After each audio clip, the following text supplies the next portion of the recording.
every Monday night. We'd like to say that, in our opinion, it is not suitable for children. Every Monday night? Or for those of you who may have a nervous disposition.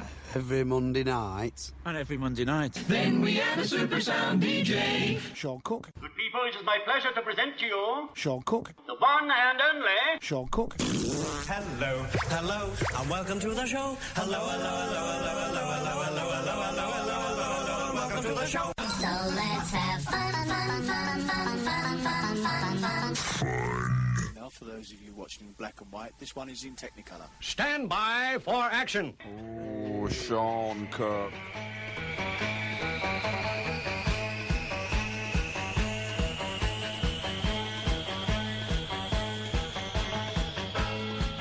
Yes, and a very good afternoon, good evening, here at Target Radio.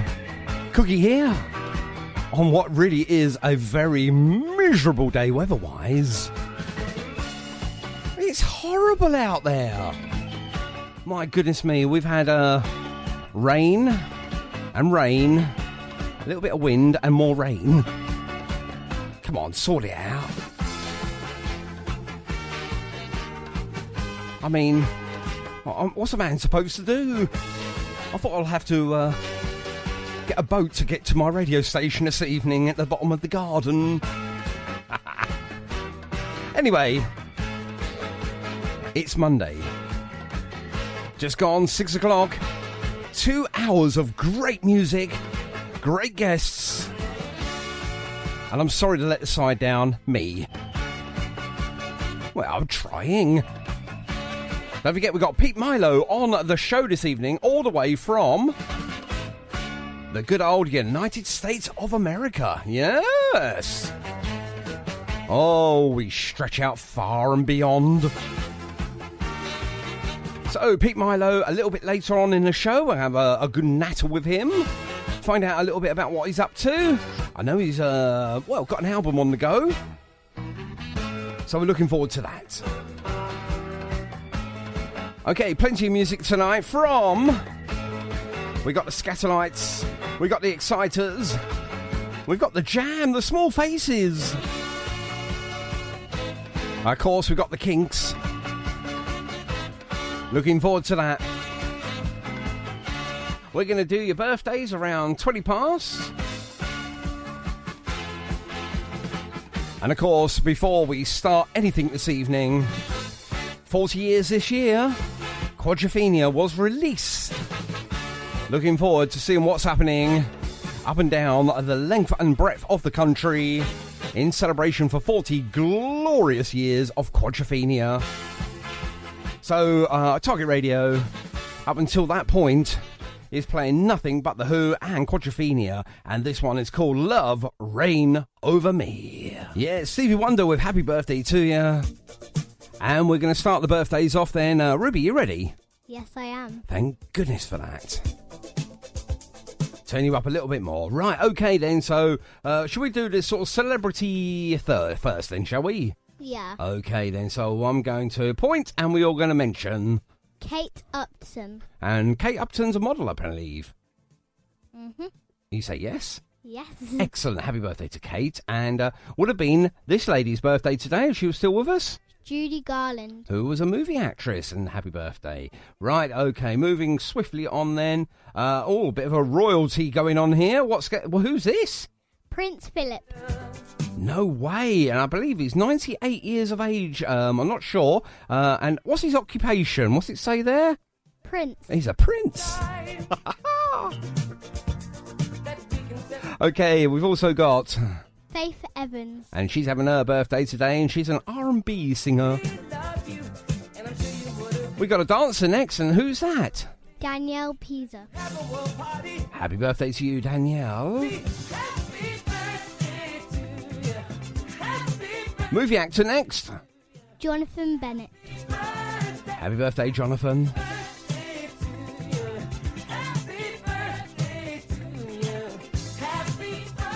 And next up we've got... Elizabeth Hurley. Yeah, fine English actress. having her birthday today as well. I've met her once, actually, Ruby, a long time ago, and done a disco for her, and Hugh Grant as well for 4 weddings and a funeral. That was a long time ago. Not sure if we've got any more celebs here, actually. I'm just having a look now, and, do you know, I think we've got one more. Yes, we've got a princess coming up, and who is that? Princess Madeline. And she is a real princess. A princess of? Sweden. Wow. And she holds the title of the Duchess of Hazelland and Castricland as well. And she's the youngest child of King Carl is that the 17th? 16th, yes. Wow. But more important than that, we have got your birthday out there. So let's start off then with this young lady here. Who's this? Marina Kisilowska. And how old is Marina? 34. Next up we've got Stacey Boyd. Happy birthday to you, Stacey. And next we've got, who's 29? Musanta Bremer. Musicanta Bremer. Yeah, that's it. Well done, Ruby. And I've got to say hello and good evening and happy birthday to my cousin, Pete Langley. Happy birthday to you, Pete. Hope you have a good one, my friend. And we're going to celebrate some birthdays from yesterday because we weren't here yesterday. So are you ready, Ruby? Yes. Okay, let's start from the top then. Mick Ruddy. And how old's Mick? 55. Wow, you don't look a day over 54. Next up we've got Don Brooks. Happy birthday to you, Don. How old's Don? 54. And next we've got Rob Gray. How old's Rob? 20. Is that it? Oh my goodness me. Happy birthday to you, Rob. And next up, Steve Williams. wow, happy birthday to you, Steve. How old's Steve? 63. He's not. He don't look it. And finally today we've got, or for yesterday, I apologise, Philip Street. And how old's Philip?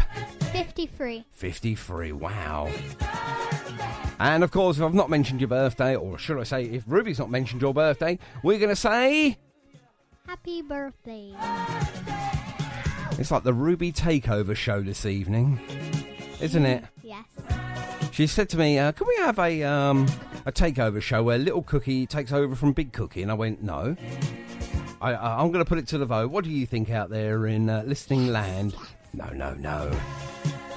Okay, happy birthday to every single person out there that's having their birthday today. But most importantly, before we go, Ruby, you are having your birthday this coming Saturday, I believe. Is that right? Yes. She wants me to mention, how old are you going to be? 10. No way! And you're having a birthday on Sunday, a birthday party for your little friends, your big friends, because they're all 10, 9s and 10s, aren't they? Yes. And they're all coming round, aren't they, for a barbecue? I hope the weather's going to be nice. Have you sorted out the weather? No. No, okay. Well, you're going to have to sort out the weather, you know that, don't you?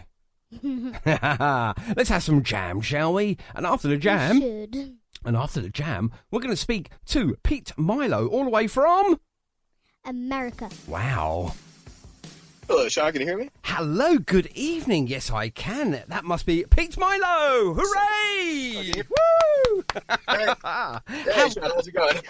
You're there, Can you hear me now? I can indeed. Wow, that is... Oh, it sounds like you're next door to me. Where is he? Oh, great. There he is. Yeah, I can hear you pretty clear as well. That's brilliant. How are you, Pete? So, great. Yeah, thank you so much for having me on the show. Very flattered and so glad you've. No, the pleasure is definitely all ours at our end here. I'll be honest with you. But first and foremost, can you tell all our lovely listeners, apart from obviously your Pete Milo, whereabouts in the world are you, Pete? I'm in Akron, Ohio. It's about a half an hour from Cleveland. Wow, in a good United States of America. What's the weather like out there at the moment, Pete? Oh man, it's kind of a rainy day here in the neighborhood, but it's been kind of gloomy here the last couple weeks here, but hopefully it brightens up. But it's it's usually like this around this time, but then it really heats up. It's going to probably get really hot here soon. So. Well, we hate you already, especially with the heating up part. We don't really. We love you. We love you. We love you. But we're having a sort of a rainy day. Apparently, according to our weather forecasters, we're having apparently a month's worth of rain in one day. How about that? Well, just something a little different. It always rains in Blighty, as most of the Americans think it always rains. Well, you're probably right. It does. Oh dear me! You're in Woking, or is that where you're? Well, not far from Woking. Yeah, we're a stone's throw from Woking, the birthplace, of course, of Mr. Paul Weller and Rick Buckler, and of course Bruce Foxton from the Jam, or the Jam, I should say, because we now have from the Jam as well. It all gets rather confusing, Pete, to be honest with you. But I saw a picture of you, and Mr. Paul Weller. It was a couple of years ago now, wasn't it? I caught him. I've seen him quite a few times, but I caught him in 2014 when he played in Cleveland. A really great set, and he was nice enough to really cool. I mean, I can't believe how nice he was, but I just went up to him, and he was just really just like a normal dude, just absolutely just took some pictures with us, talked to us for a while, and I mean, he's just really down to earth. So, which I figured he was probably like, but.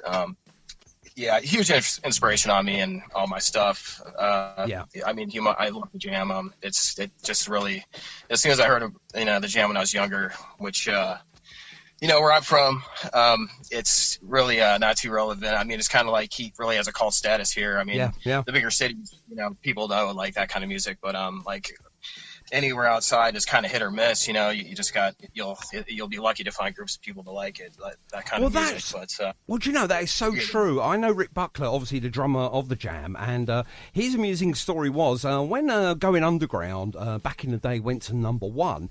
The Jam were actually touring small little mid-south places in America. They were doing a little tiny tour, and what they'd done was, unfortunately, for all those that bought tickets, I think they apologised profusely, but when they found out they went to number one, straight to number one here in the UK charts, they hopped onto Concorde, cancelled the rest of their shows, and came back to be on our Top of the Pops, which is like a music show, which obviously had all the chart hits, all the breakers of the chart hits and everything. So the Jam appeared on there. So they had to cancel their show in America. But as Rick said, he says, it just really didn't work for them over in America. I mean, I think it kind of seemed to, it really got, again, like cult status. I mean, they do have, there is people really into them, but you just kind of, you got to kind of really search and dig for those people. But, and anything, anywhere along the, in that genre, 60s, 70s kind of garage rock or whatnot. Absolutely, I have a lot of friends that like that stuff, but, it's too bad. I wish they did get a little bit more success. But, in another way, it's keeps it kind of your cool little I don't know, like my clique of friends. It was just like our little own thing, which kept it kind of cool, our own little thing to be into at the time. Sure, yeah. So just one of those things, I mean, obviously the Beatles conquered America, as where the Who didn't really. So it's just one of those things, I suppose. Whether they're fickle or not, I don't know. But, anyway, moving on to you now. Let's move about you. Yeah. Now, you're looking to finish up an album full of original songs. Now, I've got a few of these songs here. Now, I just want to stress that these are just demos at the moment and have not obviously got the finalisation on them at the moment. But it just gives us an insight into how your music sounds. Obviously, we just played one track from your forthcoming album. Now, I've got a look here. Now, I'm going to read this. It says, I'm looking to finish up an album full of original songs. Now, you've composed along with a Kinks cover of Tired of Waiting. Is that correct? Yeah. So you love the Kinks as well. So, can I just be, quite honest? Is this this English sort of... the British invasion, shall we say, has it really made that much of an impact on yourself, Pete? It's just, again, when I was... Oh, I think we've lost him now. I'm not sure what's going on. He's back. You're back. I never... We just lost you there for a second. Sorry, Pete. Anything... Oh, can you hear me now? Yeah, just about here. You're fading in and out a little bit there. Okay, yeah, I think somebody was trying to call me. Well, how very dare they? They're Yeah, probably going to say, yeah. They're probably going to say, Pete, you're on the radio. yeah. But anyway, I sort of was getting into punk and stuff, and then I picked up a Dickies record, which I really started getting into Dickies, and then like there was a live Dickies album, and then liner notes that mentioned the Stranglers and the Jam that they used to play with. So then I found that's how I found the Jam, and that really just blew my mind, and it's a whole different new perspective on like my music, on like music and stuff. I mean, it just sounds so much different than anything at the time, and then that led me into getting like the Who and Small Faces and all that kind of mod stuff or garage rock, and it just led me into all that kind of stuff, and then And I mean, nobody else, none of my friends really knew what I was getting into at the time. I mean, so it kind of led me into starting my first band. It was really kind of inspired by that, like power pop type sound, and maybe early Who, pop art type, Small Faces type sound. I had a band called Strange Division for quite some time, about 10 years ago, and we had some brushes with some. We had a lot of opportunities, but unfortunately, it just didn't pan out. I worked with Pat Carney, the Black Keys, and we're supposed to open up for the Smithereens and stuff, but then unfortunately, we ended up breaking up, and then I took a little hiatus, and then I just around 2013-14, I started the solo project, and it's taking little baby steps. But it's kind of led into me working with Joe Vitale of Joe Walsh's band, and that's fantastic. That's really good. Back involved. That is brilliant, Pete. That is really good. And I think small little steps to start with. I mean, obviously, there's no point in taking large steps if you can't cover the steps that you're doing. So, I think what you're doing is right. Making sure that everything is absolutely the way you want it. There's no point in taking large steps and cutting corners, because obviously it's going to show through in your music, and people don't want that. People want to hear good, hard-earned music, And we got so many over in this country. I don't know about yourself over there in America, but we've got so many sort of prefabricated bands and artists, through TV reality shows. It really, I'll be honest with you, most of my audience, if not all of my audience, will now clearly turn around to you and say, we do not like boy bands, girl bands. We don't like the fabrication. We want real dedicated musicians that play their own instruments, write their own music, and get on a stage and go from one club, one pub, one hotel to the next, and play for pretty much nothing just because they enjoy doing what they do. And I think you're the same there, aren't you, Pete? Yeah. Not really. Just any kind of mainstream stuff I've just never really been able to relate to. It's just I really like a tight-knit 2 minute, 30 second song, I've always liked the early, Who singles and Small Faces. It just really appealed to me. I just really want to raise the bar in my songwriting that high, I'm really trying to raise it really high I just want to get a good set of songs on a really good album first before I start playing out again, because I used to play out a lot with my old band, but I've taken a little kind of break until I get the album together and out. I see, yeah. Like I say, get enough in your repertoire, then you can go out and obviously have a really good gig, rather than cover the same song 3 or 4 times. And believe you and me, go back to the Jam very quickly. That's all they've done. They've done covers, and they run out of songs very quickly, so they redone them again. On one evening, I think they played the same song about 4 times. It happens, unfortunately. But that was back in the mid-70s, back in the UK, like just up the road from where I live. So they've done that. So what musicians are doing now are going far and far more on the professional side of things now. I'm not saying that Jam weren't professional, because they blooming well were, but obviously musicians today have got so much more critique out there, because the world is so much smaller now with the internet and everything else. You guys are doing such a fabulous job, and it's just so harder now for you guys to break into a real professional market. But people do, and I'm sure you will. In time, it will happen for you. Yeah. I mean, there's talk. Once I get this album done, they're going to try to dish out to labels. Dave Morse, producer in Nashville, that's producing and mastering. He has some connections. He's going to try to, hopefully, I'm going to get some label interest. I'm really shooting for it. And then there's possible with my manager Tony Rubino is trying to get me out to UK to open up for this. They're kind of getting some notice. I don't know if you've heard of them, the Zinfandels. They were called the Hangman. They're from Swansea, I think. Yes, I have heard of them. Yeah, I've definitely heard of them. And I'm sure a lot of my audience has as well. So what I was going to suggest that we do, and I know that we're jumping ahead here a little bit, but obviously I'm thinking of time as well for you, Pete.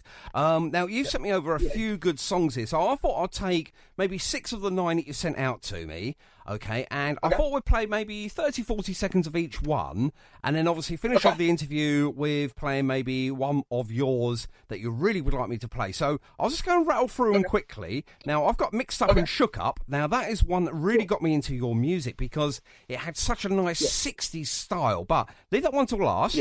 Now, obviously, I've played Can't Move On. We've got Green Tea ready to play in a second. We've got Holiday, Male Attachment, New Way of Thinking, Parameters, Turning Lights Out, We Know Where It's At. I wish I knew where it was all at. Now, what song out of all of those would you like me to play at the end in its full entirety? Your choice. Maybe New Way of Thinking. It's maybe the most jam-inspired one. It's kind of jam Clash Kinks. Fantastic. Now, I've had a quick sneaky listen to all of them, and I'll be honest with you, I can hear the Kinks in there, I can hear the Who, I can obviously hear the Small Faces, I can hear a little Beatles in there as well, and I mean, I don't know if that was... well, there you go. My ears did not deceive me. And can I just say, a little Doors in there as well. I mean, I don't know if that's the style of guitar playing that you're playing on a couple of those tracks, but very Doors, I've got to say. But Green Tea. Let's go with Green Tea first. So I'm going to play about 30 seconds or so of it, just to give our listeners a little incline. And then what I'll do, I'll stop it, and you can tell us what the song's about to a point, and, you know, your musical creation. So pin your ears back. Let's have a listen to this. This is Green Tea. This is Pete Milo. Oh, there we go.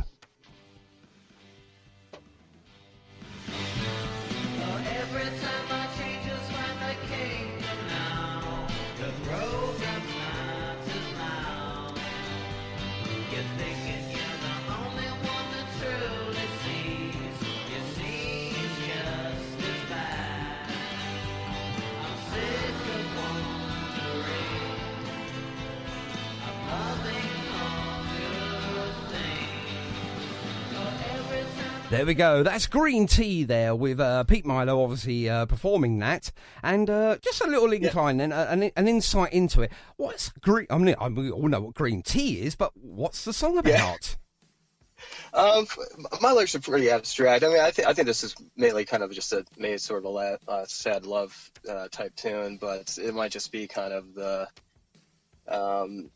it's maybe a little bit of struggling through a breakup type feeling resonating throughout that song.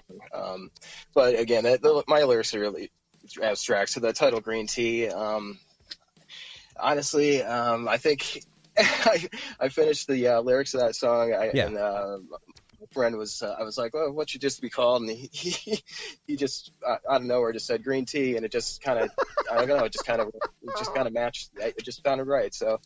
That is brilliant. I mean, musically, it's really kind of Rubber Soul, Beatles inspired, like the sound is, wise. I have a lot of songs that kind of have. I love the mid '60s era Beatles, and you just can't beat it. It's absolutely brilliant. Stuff like that. And that was identically that was one of the songs that I thought, do you know, there's a little Doors there, but definitely Beatles, definitely there. You know, definitely a John Lennon little riff there and everything else. So actually, hats off. I love that show. Now, this one we're going to play next. Okay, this is Holiday. Of course, these are all demos, ladies and gentlemen. Okay, these are not the finalizations as we speak. So we'll play this one now. This is Holiday. Now, I'm going to have a stab at the dark here. It's got nothing to do with Madonna. Right, let's have a listen to this.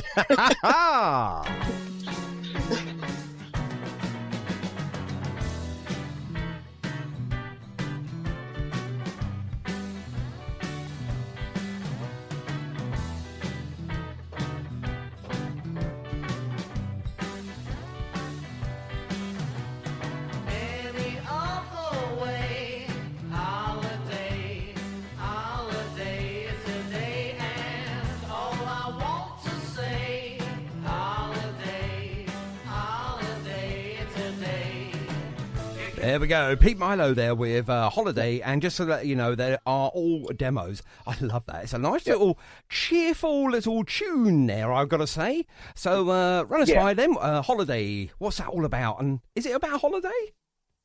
You know, that's one of my really earliest songs. I kind of bring in some of my songs from my past band that I didn't really get much use out of and bring it into the solo project. Then I have a bunch of new songs I'm going to be starting to put out there as well in the future. But I mean, musically, the Green Tea and this one are probably more. It's more about getting. It's just the overall, like, I'm just really trying to get that. It's really inspired. You know, it sounds like a Kinks song to me in my head. So I was just kind of emulating that whole Ray Davies songwriting style, and I just kind of almost pictured like the Kinks doing it in my head, and it just kind of came from there. The lyrics just kind of came naturally. They were kind of repetitive, but they kind of work in a kind of a strange way. I used to think it was too repetitive, but people seem to like it. So I just put it on there. But as far as what I was exactly thinking at the time, I wrote that a while ago. It's probably another love tune, just not knowing where you stand with somebody. Maybe. Yeah. But that demo is like, it wasn't finished. That one I actually did in the studio. But I wanted to put like maybe strings to it, or give it a little bit more of a psychedelic. I like it though. It's got a cheerful but catchy little tune to it as well. And sometimes those cheerful, catchy little tunes really do stand out as well, because people start humming it. They think, well, what's he singing about? You know, what's the lyrics? So they obviously go back and they start listening to the lyrics, and they start using the lyrics, and then before you know it, you've got a hit on your hands. That's how basically pop music works, you know, or music in the charts, and you know, that's how you sell those songs, is because they make you feel of a happy place. You know, they make people go to that happy place. Music is very, very vast and very, very fickle as well, where, you know, you could be flavour of the month one week, and then people go, whoa, Pete Milo, who's that then? You know, the week after. Hopefully, you know, the latter does not apply. But, you know, it can happen. I think the statement, I almost more on this album or these songs is more musically than lyrically. I'm my newer stuff is I've dwelled more into the lyrics, but I really want to just knock some doors down with, or attempting to knock doors down with just bringing back this type of maybe, you know, power pop type song type sounds with a little bit of class touch put back in that I don't really hear in many bands today. I mean, there's a lot of power pop stuff out there I really like, and but nothing really ever still like the Clash and Jam or anything in the 60s. I mean, it's really hard to match that, raise the bar that high and absolutely. It's really hard to match that. I mean, it's a wonder where some of the songs came from. Now, for your music writing, Pete. Now, I ask this pretty much of every single guest I have on. Now, there's so many different answers to this, so it's not a wrong answer, it's not a right answer, it's just your answer. But when you're writing your music, do you come up with the lyrics first, or is it the tune first, or is it a bit of both? And if you are writing lyrics, you write them down in your little black book, or do you go on to an iPad or a tablet, or do you write them on your phone, or are they in your head? Yeah, you know, anyway, it's actually all those types of ways. Anymore, mainly, really, it just kind of pops. I kind of write it in my head, and again, I might visualize one of my favorite bands kind of doing it, and then almost like you're like playing a little movie in your head or a music video, and I can just like if I hear like you know, something from the 60s or like, you know, for the Jam, for instance, like, you know, if I hear a song, it just really inspires me, and then it just resonates in me, and I don't know, it's really kind of a really mental thing. You know, sometimes I don't even do it on guitar or use an instrument at all. It just, and then, you know, then I can hub it into my phone, or, you know, back in the day, I think I more so just. Yeah, of course, put it into my phone and whatnot.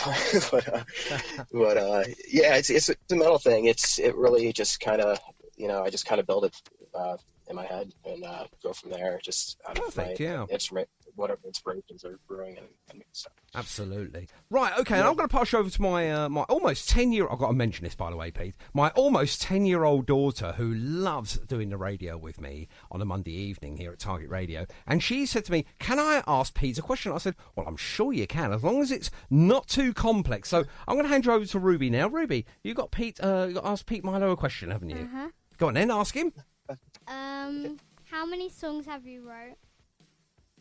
Good question. Well, yeah, it's quite a bit. I mean, I'm actually a bit blocked up right now because I have so many new ones I want to do, but I have quite a bit of old ones that I still am trying to, put out here, that's what I'm doing with this album. Hopefully I can, get this released so I can move on to, second, third, or whatnot. But I have to say, I mean, honestly, I have hundreds. I mean, I might have thousands. I mean, from like since I first started, I started writing around maybe 18 or 19 and really trying to get write proper songs, so it's I have hundreds of songs that I haven't even got out there yet, and wow. I hope to get them all out there before as long as I'm here. But it's too many. I probably couldn't count, but to be honest with you, know what you got to do now, then, Pete. Just obviously to cure our curiosity, you're going to have to go back after this interview. Go back and get your pen and paper out and start logging them all down and counting them all. Yeah. You'll probably be surprised. Yeah. You'll probably be surprised how many you've actually got. Okay, let's moving forward then. Obviously, we're talking about your music, and we've got this song now called New Way of Thinking. So I thought, before we play it, what's it all about? This one's it's kind of the feeling I felt while I had my old band, because in a nutshell, I had a band called Strange Division, which was early 20s. I was really inspired by all this, I guess started getting all this mod type stuff. Yeah. And it just kind of felt like my own little type thing, and it's kind of before, kind of right before like the Strokes and the White Stripes kind of started to pop out. Like, fine bands they are, by the way. Fine bands, yeah. Yeah, and so I guess it was not that I was it's nothing about being bitter, because I love that scene and all those types of bands, but sure, I guess I felt like I was my band was, it almost kind of felt like we were the only ones around. Before that period, there were just garage rock and all that kind of stuff, at least around here. It just was not anywhere. My age group, there just wasn't anywhere. And so I was like, I formed a band like a couple of years right before that kind of early 2000s garage rock boom. And so we felt ahead of the game, and me and my friends, in the band, we're pretty much set out. We're gonna, make it within seconds. We totally thought we're onto something, make it in seconds. And then, 2001 comes around, the Strokes and all this stuff, and we realize, So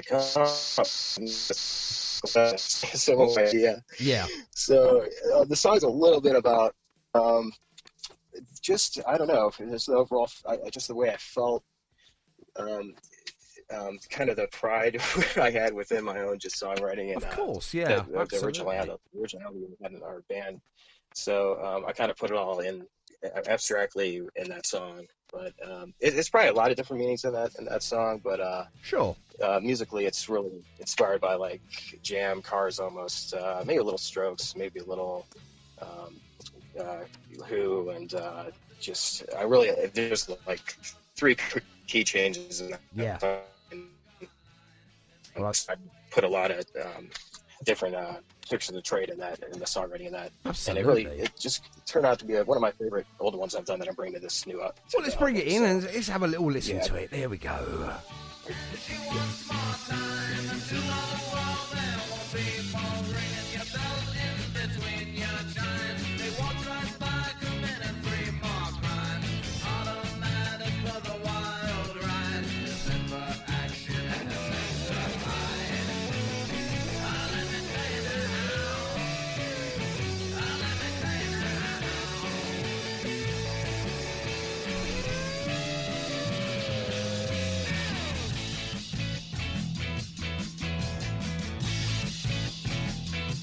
And that does sound really nice there, Pete. I love that. And got to be honest with thanks. you, I can hear the Who in that, definitely. You know, it's a little cross there. Maybe the kids are all right, and a little bit of Pinball Wizard going on in there as well, maybe. But, yeah, definitely a Who influence. Yeah. And, yeah, definitely a Strokes. I can hear the Strokes there. So you sort of brought the 60s and the sort of 2000s together there with that track, I think. Yeah, a little bit. Just, you know, it almost reminds me of the Jam as well a little bit. It just really, the first couple Jam singles I just was so obsessed with, like All Around the World and In the City, of course. And I love the Modern World, actually. Their second album, I really love the sound of that. And any kind of obscure demos they had, or even the early Jam demos before they got signed, those songs are awesome too. Any bootlegs I've found, so all that kind of that song is kind of conjured up in that song. So. Absolutely. Well, what I'm going to say now is on Mixcloud, if you look up Target Radio on the Mixcloud right now, one of my broadcasting colleagues is a Mr. Steve Carver, who does our punk rock show once a month here on Target Radio. And we've just released it today, actually, on the Mixcloud. And basically, I would say about 80% of his punk rock show included the Jam and all their rarities, so all their stuff. Now, the reason why I mention that is, A, because obviously you've mentioned the Jam a few times, and B, you've mentioned obviously a lot of rarities and bootlegs, and C, Steve Carver was Paul Weller's neighbour. They were best of friends, and Steve Carver went to work with the Jam from, pretty much from the beginning of the Jam all the way through till 1981, 82, when the Jam split up. And Steve's probably got every single thing that Paul Weller's ever done with the Jam and onwards from there. Now, Steve is absolutely the connoisseur of the Jam. There's not much he doesn't know. Obviously, his memory is failing a little bit. Steve, I know you love me, and I know you won't hate me for saying that, but we do rely on one other person. His name is, what's his name? Shane Jewson, who knows Paul Weller better than Paul Weller does. In fact, I can tell you now, without a shadow of a doubt, he's the only fan I know that Paul Weller's actually got some sort of court case against him, so he doesn't approach him anymore. No, I'm only kidding. Okay. Right. Now, we've got another track coming up here now from your good self, Pete, and this is called Parameters. So I'm going to play this one, and then we'll come back to you after about half a minute or so, and you can let us know a little bit about this. Now, I love this track. Here we go.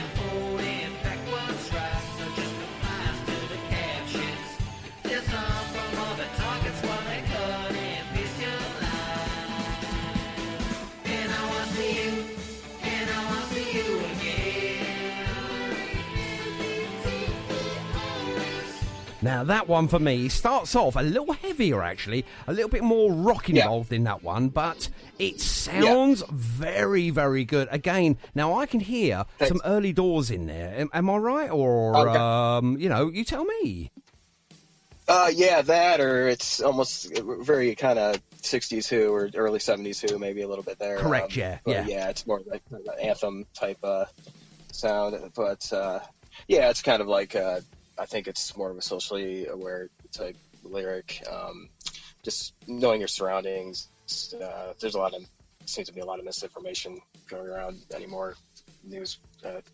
It's really easy to have a little bit of mind chaos in your mind, with all the different views of everybody has, as far as like the anybody's political views, it's everybody's trying to kind of pull each other in their own, whatever direction they believe in. But, so it's just, it's really, with seeing all this all the time online and, and social media, it's just kind of, that kind of resonated inside. That song kind of just, those lyrics just kind of came from that, and just.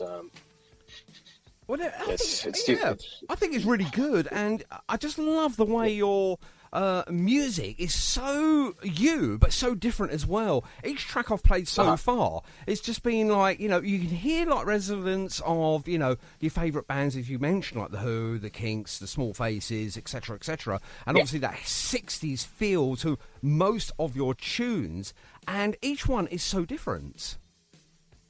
Yeah. I try to go for a good, variety. Like I like each song to sound almost like its own single. It's what I'm really into right now. I have a lot of other obscure songs. I'd like to, if I could make another album, I'd like to, change it up a little bit, make it a little bit more of a progression. But this is almost a collection of singles of mine. So it's going for definitely a very power pop, late 70s. I think the late 70s kind of conjures up the sound of this album. Well, I, for one, I really am looking forward to it, and I can't wait to obviously the completion. Obviously, that will be played until the grooves have worn out on it. Obviously, if that's such a thing anymore on MP3s. However, obviously, we're almost out of time for today, but I want to play one more, a snippet of one more. Then we're going to play. I forgot which one we're going to play at the end now. What one did you say again? Oh, I think you had. Was it Lights Out or? I think what was the Turning the Lights Out, I think it was, wasn't it? We were going to play at the end. So I've got this one now, and it's We Know Where It's At, okay? So let's play a little snippet of this one, and then we'll catch up with you again on the other end of this. So we're just going to play a snippet of this.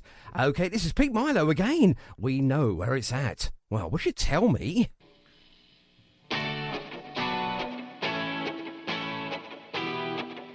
Okay. All right, man. All right, yeah, but still on the phone. All right, man.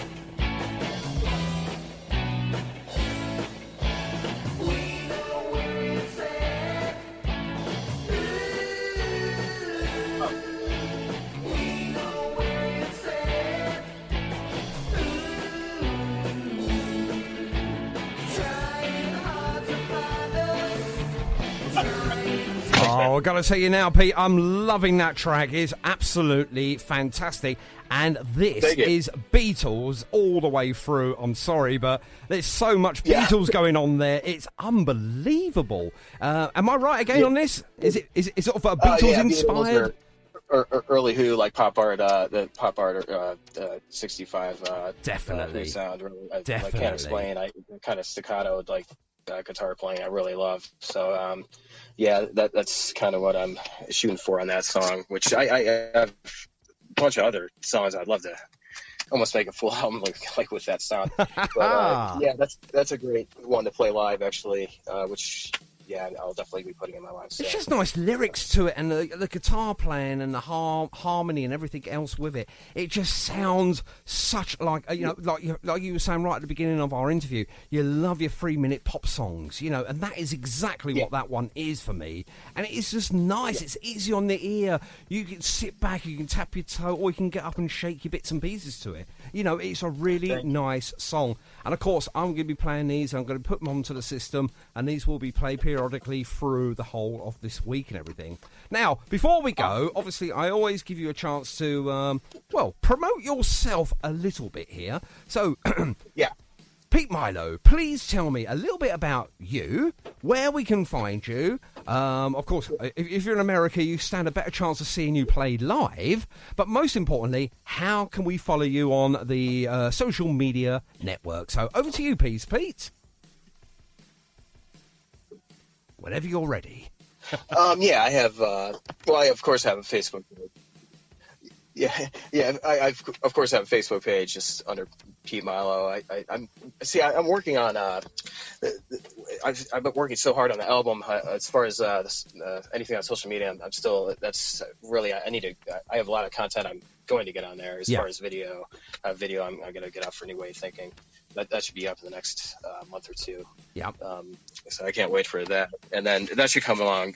At the end of the summer, I should have the album finished. So my website, I'm still kind of working on. So yeah, that's not actually, my website isn't up yet. So that's fine. That's fine. Once it is, then throw it over to us, and we'll obviously promote it here from our end. Awesome, thank you. Yeah, so I mean, I'll have the website and a Spotify within the next few months. But right now, it's just SoundCloud and Bandcamp. Yep. Just under Pete Milo. So yeah, as far as my solo project, it's still kind of in the beginnings here, but in the next few months, it will. I'll have all that content available, and I'll keep you posted and stuff and send you links. That'd be brilliant, my friend. Lovely. Brilliant, lovely. But, right, Pete, I've got to tell you now, you have been a really good star this afternoon. Oh, should I say this afternoon? What time is it where you are now?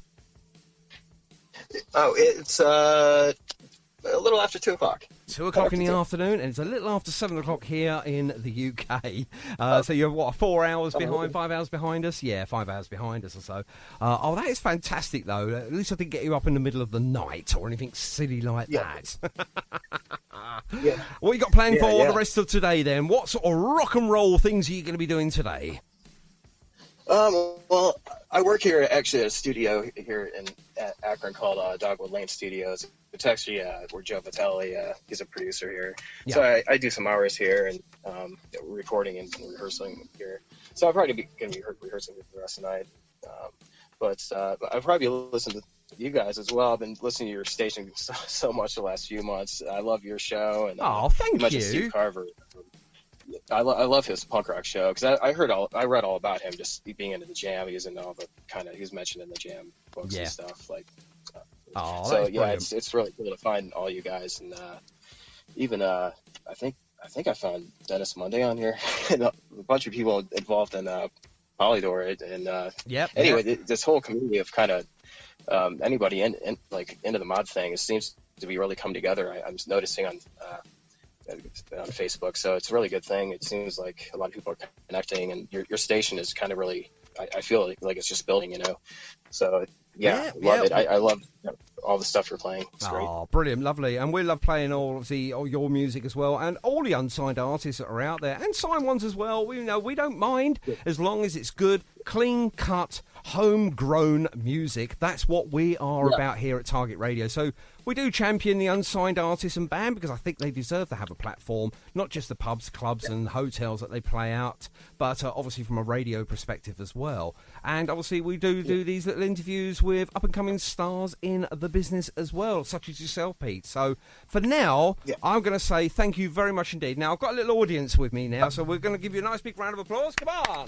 Woo! Thank you so much. There we go. That's probably overmodulated on the recording. Don't forget, Pete, we're going to have this show ready for everyone at the end of the week on Mixcloud, so you can listen again if you missed your chance of listening to yourself, Pete, on the radio. Plus, these snippets of us having a little chinwag about your music and about you will be available in about 2 to 3 weeks' time on our podcast as well. How about that? You're everywhere now. You're going to be everywhere. Awesome. Very, very cool. I hope I can get over your way soon and possibly open up for Fidelis or any other acts. But we'll have to meet up. Watch you play, have a beer after, and why not indeed? Yeah. Brilliant. For now, then, Pete Milo, thank you very much indeed for hopping on and spending 45 minutes of your time out with us here at Target Radio. We really, really do appreciate your time. And we're going to leave you and obviously all of our lovely audience this evening with a track called Turning Lights Out. We're not going to turn the lights out completely, though, because I'm a little bit scared of the dark. But once again, Pete Milo, all the way from America. Thank you very much indeed, my friend. And we'll catch up again soon. Thank you, Sean. You take care, my friend. Thank you so much. Bye-bye now. Take Bye. Bye-bye. There we go. Pete Milo. Brilliant stuff. Oh, absolutely fantastic.